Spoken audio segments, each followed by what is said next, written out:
जिंदगी में खुशियों और सफलताओं को लेकर आने के लिए यदि आप ब्रह्म मुहूर्त में उठने का निर्णय भी ले लेते हो, लेकिन आपके पास में सुबह के उस समय से जुड़ी हुई सही जानकारियां नहीं हैं और सही प्रकार से योजनाएं नहीं हैं, तो आप उस समय का उतना लाभ नहीं उठा सकते जितना कि आपको उठाना चाहिए। धीरे धीरे आपका वह रूटीन टूटने लगता है। वास्तव में आपका भविष्य बेहतर तब होगा जब आपका आज बेहतर हो, और आज बेहतर तब होगा जब आज की शुरुआत बेहतर हो।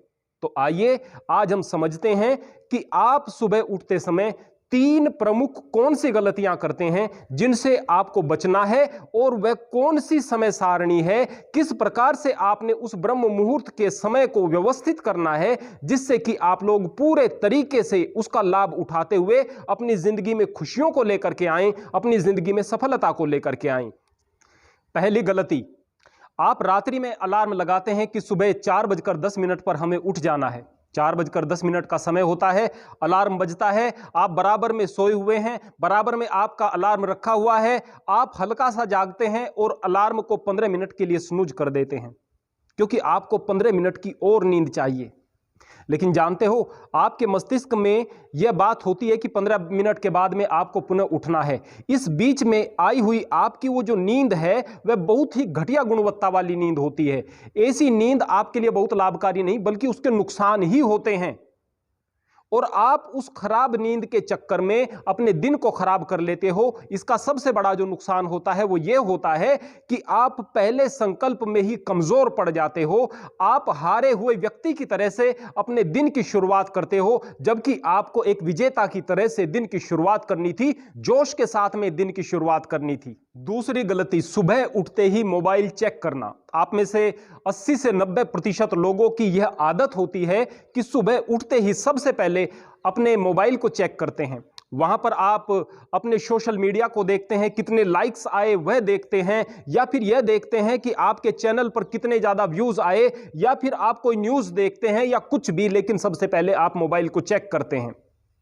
इसका नुकसान यह होता है कि उस समय जबकि ब्रह्मांड के अंदर कॉस्मिक एनर्जी भरपूर मात्रा में होती है, उस समय आपको ब्रह्मांड से जीवनी शक्ति को अपने अंदर धारण करना था, अच्छी अच्छी चीजों को अपने अंदर धारण करना था। उस समय आपकी बॉडी पूरे तरीके से रिलैक्स होती है, नई ऊर्जा के साथ विचारों को ग्रहण करने की क्षमता उस समय आपकी बॉडी के अंदर होती है। लेकिन आप उस समय किन चीजों को अपने अंदर ले रहे हैं, या तो उनमें नकारात्मकता होती है या निराशा होती है, आपकी अपेक्षा से कम लाइक्स या व्यूज आपको मिले हुए हों तो, या फिर कोई ऐसी खबर होती है जो कि आपके लिए हितकारी नहीं है। आपकी आंखों पर इसका दुष्प्रभाव पड़ता है। अभी आपकी आंखें रिलैक्स थी, आपकी पुतलियां फैली हुई थी, आपकी आंखों के अंदर मोबाइल की हानिकारक रोशनी जाती है, आंखों के लिए नुकसानदायक, मस्तिष्क के लिए नुकसानदायक, और आपने अपने अंदर उस ब्रह्मांड की ऊर्जा को जाने के लिए मार्ग को अवरुद्ध कर दिया। यह बहुत बड़ा नुकसान आप अपना कर बैठते हैं।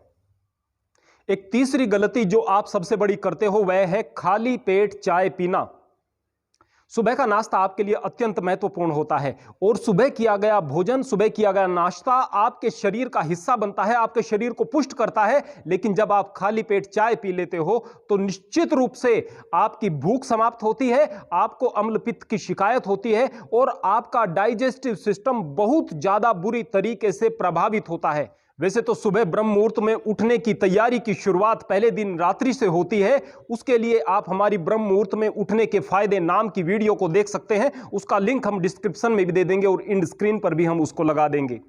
लेकिन हम यहां पर जिक्र कर रहे हैं कि आपको सुबह कैसे उठना है। उसके लिए रात्रि में जब आप अलार्म को सेट करें उस समय अपने मस्तिष्क को ट्रेंड कर लें कि मुझे सुबह एक योद्धा की तरह उठना है, मुझे सुबह एक योद्धा की तरह उठना है, और खड़े होकर अलार्म बंद करना है। और खड़े भी किस प्रकार से होना है, जैसे कि एक योद्धा रण में जा रहा हो, जैसे कि आप इस दिन को जीतने के लिए संकल्प कर लिया हो आपने। इस प्रकार से आपने दिन की शुरुआत करनी है, और उठते ही ध्यान रखना, उठते ही आप लोगों को सामने दीवार पर जो आपने 6 लाइनें लिखकर लगा दी हैं उन लाइनों को पढ़ना है। वो 6 लाइनें क्या हैं जो आपको अपनी दीवार पर लिख करके लगा देनी है। सबसे पहले, आई एम द बेस्ट। आप वास्तव में बेस्ट हैं, आप ईश्वर की सर्वोत्कृष्ट कृति हैं, आप में कुछ चूक हो ही नहीं सकती है। आत्मविश्वास रखें। यदि आप अपने आप को श्रेष्ठ नहीं मानोगे, अपने आप को बेहतर नहीं मानोगे, यदि आप अपने आप को अंडर एस्टिमेट करोगे तो जिंदगी में कुछ भी बड़ा नहीं कर पाओगे। दूसरी जो पंक्ति है वह होनी चाहिए आई कैन डू इट, मैं इसको कर सकता हूं, मैं सब कुछ कर सकता हूं। जब आप परमात्मा की कृति हैं, जब आप परमात्मा की सर्वोत्कृष्ट कृति हैं, तो आप में कुछ चूक हो ही नहीं सकती है और ऐसा कोई काम ही नहीं है जिसको आप नहीं कर सकते हैं। तीसरी जो लाइन होगी वह होनी है गॉड इज विद मी, परमात्मा मेरे साथ है। आपकी जो भी पूजा पद्धति है, आप जिस भी प्रकार से परमात्मा का नाम लेते हैं, मन में परमात्मा के नाम को रख करके, अपनी आंखों के सामने परमात्मा को हाजिर मान करके आप परमात्मा में आस्था रखते हुए इस लाइन को पढ़ेंगे कि गॉड इज विद मी, परमात्मा मेरे साथ है। चौथी जो लाइन है वह होनी चाहिए आई एम ए विनर, मैं एक विजेता हूं, मुझे हार स्वीकार नहीं, और यदि मैं हार भी जाता हूं तो मैं बार बार प्रयास करूंगा, बार बार प्रयास करूंगा तब तक जब तक मैं जीत नहीं जाता हूं, क्योंकि मुझे हारना नहीं है, मुझे अंततोगत्वा जीतना है। पांचवी जो लाइन है वह होगी टुडे इज अ गिफ्ट, आज का दिन मेरे लिए एक उपहार है। इस बात को महसूस करें कि बहुत सारे ऐसे लोग हैं जो रात में सोए थे और सुबह नहीं उठ पाए, जिन्हें आज का दिन नहीं मिला।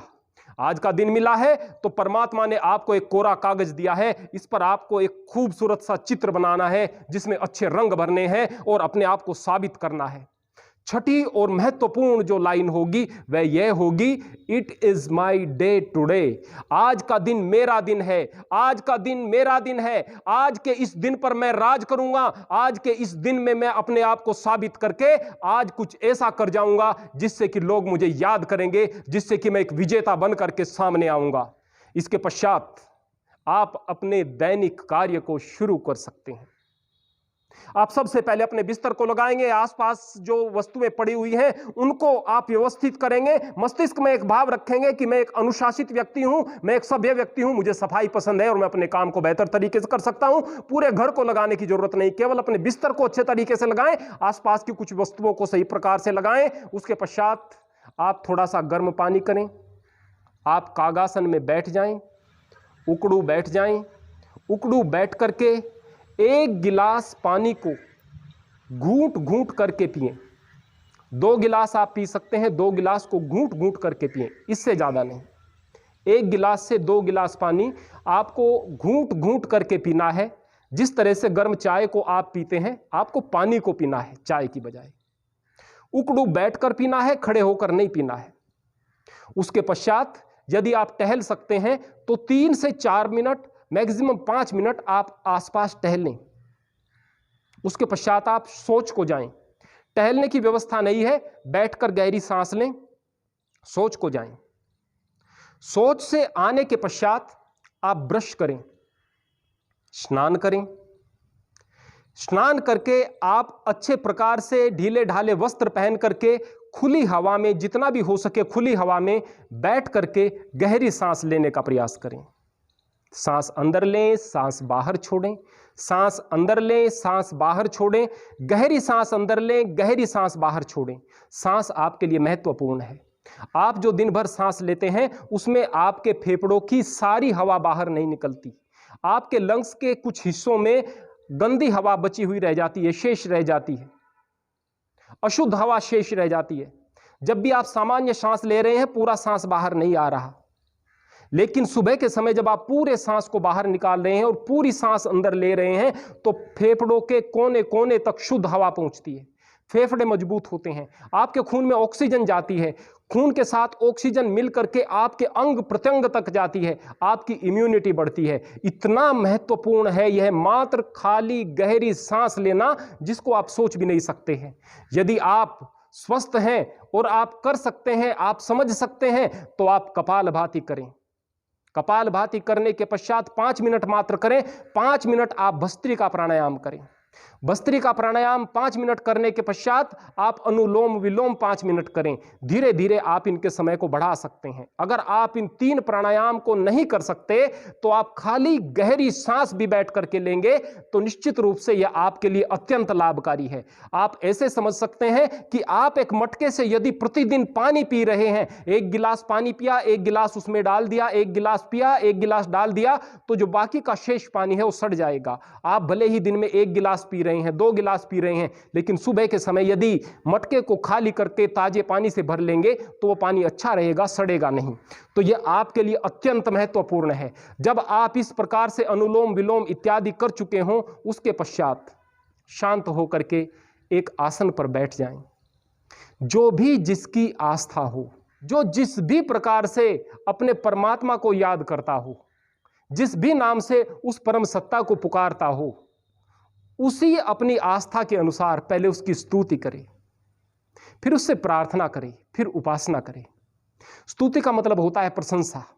परमात्मा से कहें, हे परमपिता परमात्मा, आप महान हैं, आपकी शक्ति महान है। आपने हमारे जन्म होने से पहले हमारी जरूरत की सारी चीजें दुनिया में रख दी थी। कदम कदम पर साथ देने के लिए कभी माँ बाप तो कभी मित्र, कभी पत्नी और कभी दूसरे रिश्ते दिए।